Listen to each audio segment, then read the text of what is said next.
Иваном Мартыновичем, с дочерью Галиной Ивановной Костяковой и национальной библиотекой имени Николая Георгиевича Доможакова Юлией Викторовной Костяковой. Пожалуйста, пройдите для подписания.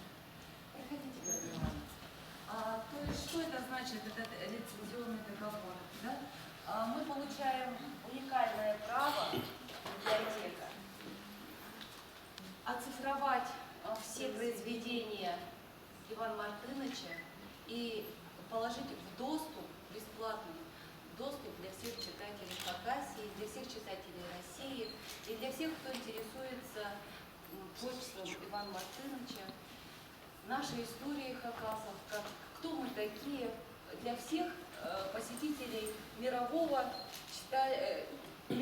читательского сообщества.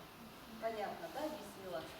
Это очень важное событие, потому что не все еще писатели с нами этот лицензионный договор подписали.